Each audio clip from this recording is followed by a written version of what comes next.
Hi, this is Julia from Cemeteries Down Under.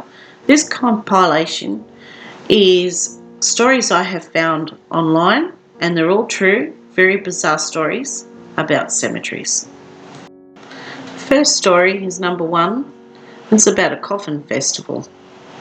A tiny Spanish village of Las Nieves annually hosts the bizarre Fiesta de Santa Marta de Rabutin. The festival is dedicated to those fortunate enough to have managed to cheat death, and is known as the Festival of Near-Death Experiences. Those that take part are carried through open coffins and caskets through the town and have at some point during the year survived an event or illness that could, and according to them should have, killed them. The procession of family and friends of the celebrants makes its way through the streets of the town, where they have to carry their escapee in his or her own coffin. Even more surreal is the vision of those in the parade without family or friends who struggle along carrying their own coffin. This unusual yet popular fiesta is considered by some international media as among the weirdest festivities in the world, and is dedicated to Saint Marta de Rebutin, allegedly the sister of Lazarus, who rose from the dead. The event is taken very seriously by those involved, and church bells ring out solemnly throughout the whole parade. Number 2 is a funeral procession by public transport. A grieving family had to carry the coffin of a loved one onto a crowded bus after their hearse broke down. The cousin of Hector Jimenez filmed the extraordinary incident, which happened in Argentina in 2016. The video released on Facebook shows the coffin lying on the floor of a bus surrounded by passengers. Teresa Brendan Martinez said they were left stranded at the side of the road after the hearse broke down. "My cousin didn't deserve this," she wrote on her Facebook page. "He was an excellent person." The hearse carrying Hector broke down on the way to the cemetery where the funeral was due to take place. The driver's attempt to solve the mechanical problem proved a failure, and the unnamed company was unable to provide a replacement hearse. The grieving family was then left stranded on the side of the road when a passing public bus stopped and offered their assistance, so the coffin was lifted onto the bus via a back door. Next story, number 3, hearse stolen with coffin during funeral service. In 2014, in New South Wales in the Blue Mountains, a funeral party watched in horror as a man leapt out of the bushes and into the driver's seat of a hearse, driving off with a coffin in the back. One of the people in the congregation, Hayley, formerly from Darwin and now living in the Blue Mountains, was with her husband in the foyer of the Wentworth Falls School of Arts, where the funeral service for her brother-in-law, Seth Richardson, was about to be held. When the drama unfolded, the hearse was parked outside with my brother-in-law in the back. Just as we were talking in the foyer, and one of the funeral directors was getting out the trolley to put the coffin on, a guy jumped out of the bushes and jumped into the hearse and started it up. She said the attendant from the funeral home abandoned the trolley and rushed to the driver's door. The funeral home guy was banging on the window saying, "What are you doing? You can't drive away in a hearse," she said. The man then allegedly drove off, to the horror of all present.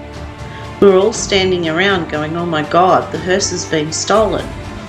Seth brothers Tobias then leapt into his own vehicle and went in pursuit of the hearse. We were on the phone to the police and said, "You've got to get down here quickly. Someone has stolen the hearse with a body in the back." She said the hearse pulled up in the dead end, with Mr. Richardson cutting off the escape route with his own car. Tobias jumped out and said, "What the hell are you doing?"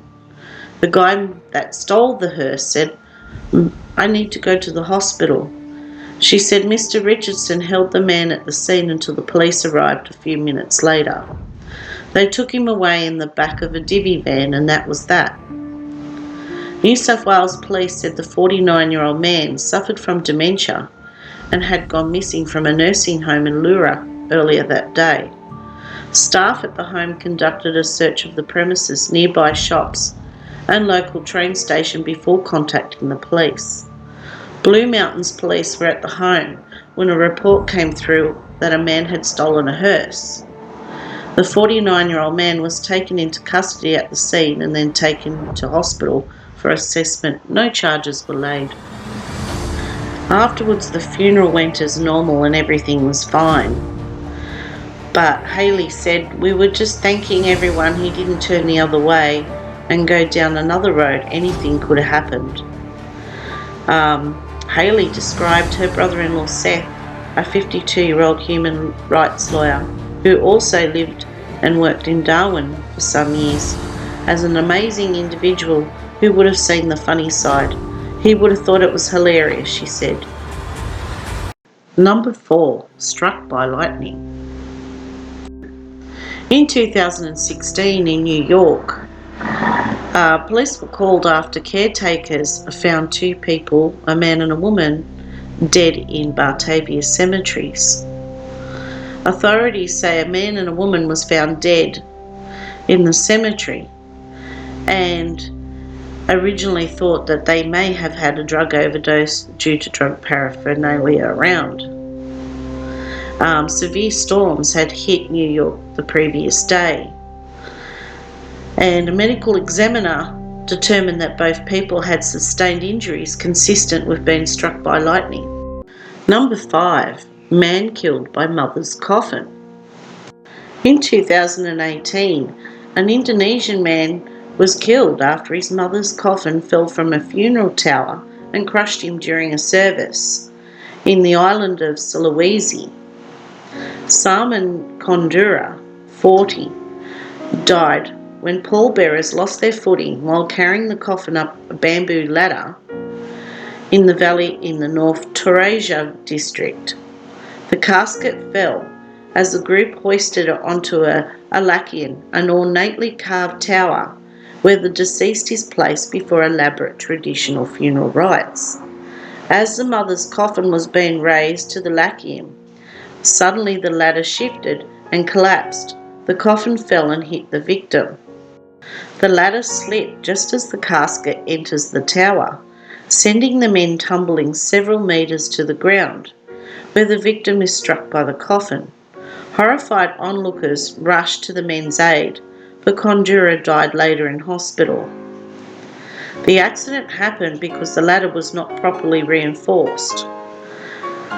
The body of Kondura is now resting alongside his mother. When the ethnic Turajans die, local residents hold funerals that can last for days and involve music, dance, and the sacrifice of a water buffalo. Number 6. The following 2 stories are people that have been killed by tombstone. In 2015, an American man decorating his mother's grave for Easter died after the headstone fell and crushed him. Warm spring weather had thawed the frozen ground, making the earth under the headstone less stable, causing it to fall on 74-year-old Stephen Moytak.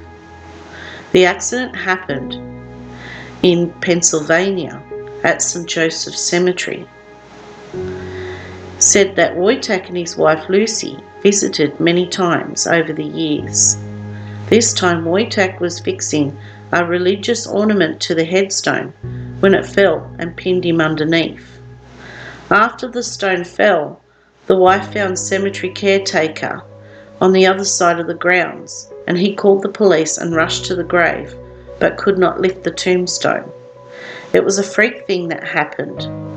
It happened so quickly, his wife said, of the accident.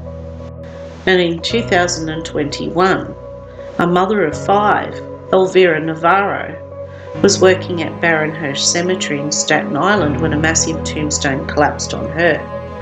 A 53-year-old mother died when a massive headstone fell on her in front of her son in a New York cemetery. Was tending to the graves at Barrenhurst Cemetery in Staten Island when suddenly, without warning, she was struck by a large falling gravestone. She was working alongside her son when the tombstone fell on her, and she was taken to the medical centre after the accident but died later that day. Apparently it's not uncommon. There has been many recorded incidents over the years of people crushed by tombstones. The next two stories are about two people that were buried alive and lived to tell the tale. The first story is a lady called Essie Dunbar, and in the summer of 1915 she was 30 and suffered an epilepsy attack. She fell to the floor and stopped breathing. Not knowing what to do, her family called for a doctor to examine her. The doctor did the checkup, but could not find any signs of life. Essie was either not breathing or had a pulse. He declared her dead, and the family set about making the funeral arrangements. In those days, funeral preparations were done quickly, and the family wanted to bury her without any delay. Essie's sister, however, was out of town and would only be able to arrive the next morning. So the grieving family accordingly scheduled Essie's funeral for the next day to ensure her sister could pay her final respects. On the day of the funeral, Essie's body was placed in a wooden coffin. 3 preachers led the funeral service, so the service went on longer than usual. Finally, unable to delay the burial any longer, despite the sister not having reached there yet, Essie Dunbar's coffin was lowered into the 6-foot grave and covered with dirt. Only a few minutes later, Essie's sister arrived. She wanted to see her sister one last time and pay her respects, and requested the ministers dig up her sister's coffin. After giving her request a little thought, the preachers agreed and the coffin was brought up. But when they unscrewed and opened the coffin lid, everyone was taken aback by the sight that greeted them. There sat Essie Dunbar, alive and smiling at her sister and everyone around her.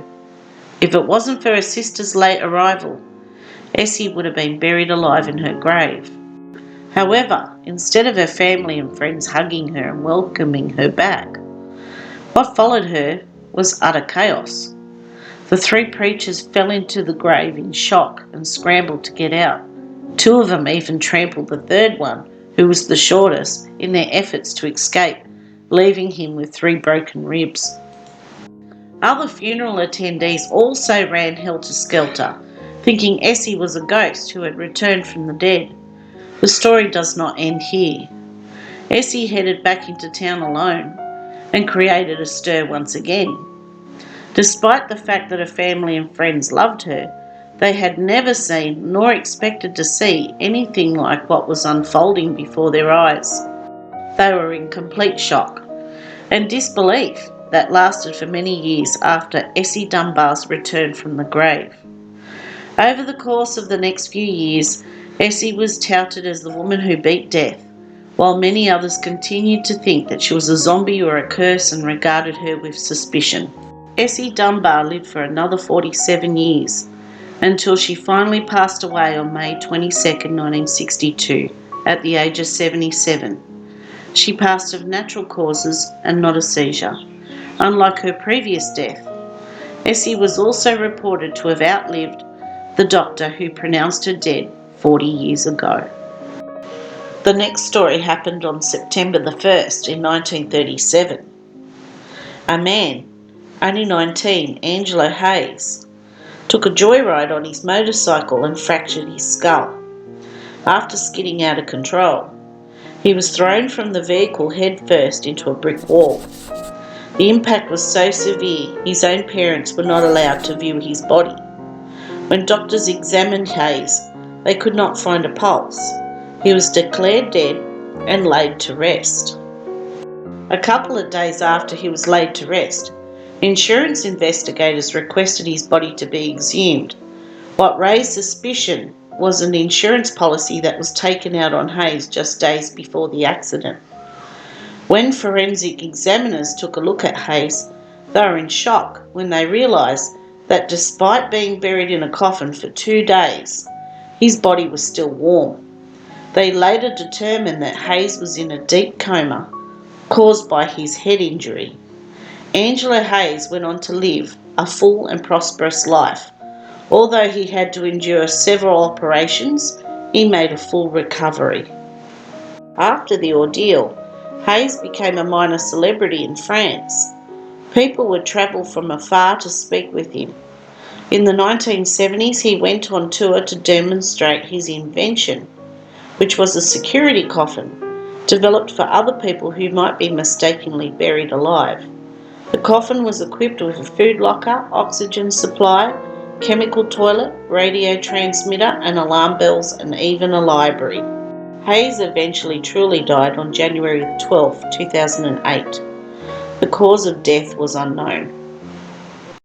The last story is a true account of an unusual story where coffins have been known to move about by themselves in a creepy vault in Barbados. An abandoned family tomb on the island of Barbados in the Caribbean has an eerie history of dancing coffins that remains unexplained to this day. A small vault in the cemetery of the Christchurch parish was built in 1724 by an official called James Elliott and was approximately 12 foot deep and 6 foot wide. The stony underground room could only be accessed by a set of stairs and was secured behind a chunky piece of marble slab. Accounts vary on the Chase vault, as it became known after it was brought by the Chase family in 1808, but is likely to have been initially occupied by Elliot and then his then wife towards the end of the 18th century. The claustrophobic vault was then brought by the Walron family, and in 1807 a lady called Thomasina Goddard was due to be buried there soon after. However, when it was opened, the two Elliot caskets were bizarrely missing, which hinted at the seemingly paranormal activity that would plague the room. Goddard's coffin was left in there when the Chasers eventually buried their 2-year-old daughter Marianne the same year they bought it. The vault remained untouched for 4 years, until another of the Chasers' daughters, Dorcas, had to be buried in it. Rumours spread that she had starved herself to death due to her abusive father, Thomas. This time in the vault, Mary Ann's little coffin was found inexplicably upside and on the opposite side of the room that it was placed. Thomas died a few months later, and his casket was put next to his daughter's. But when the tomb was reopened in 1816 to bury 11-month-old Samuel Brewster Ames, all of the coffins inside were in complete disarray. 2 more bodies were interred there over the next few years, and each time the residing coffins had moved as if they were dancing around the tomb. The mysterious circumstances were reportedly brought to the attention of the then Governor of Barbados, Sir Stapleton Cotton, who is said to have ordered a thin layer of sand to be spread upon the vault's floor to expose any potential footprints, in case someone was breaking in and moving the coffins. But the adult lead coffins were so big and so heavy that it took up to 6 men to move one. The vault was also checked for any secret passages. None were found, and earthquakes and floods were also ruled out, as no other coffins in the cemetery's vaults had altered position. In 1820, the tomb was opened once again, and officials found no incriminating traces in the sand. But still, all the coffins had moved and looked like they'd been forcefully thrown about, with Mary Ann's even being chipped. This was one ghostly fright too far, and it was decided to move all the bodies out of the vault and rebury them elsewhere in the cemetery. News of the creepy crypt spread as far as the British Isles, and Sherlock Holmes' creator, Sir Arthur Conan Doyle, suggested that because Thomas and Dorcas died by suicide, they were haunting the room, although the strange activity started before their deaths. Other supernatural theories include local spirits angry at being colonised causing the problems. Chase Vault remains empty today, but it is open to visitors brave enough to step into the shallow underworld to try and work out the mystery of the restless coffins. I truly hope you enjoyed the compilation of the bizarre stories I gave you today, and if you'd like to hear more of this kind of content, please let me know in the comments, and don't forget to like, share and subscribe, and have a nice day.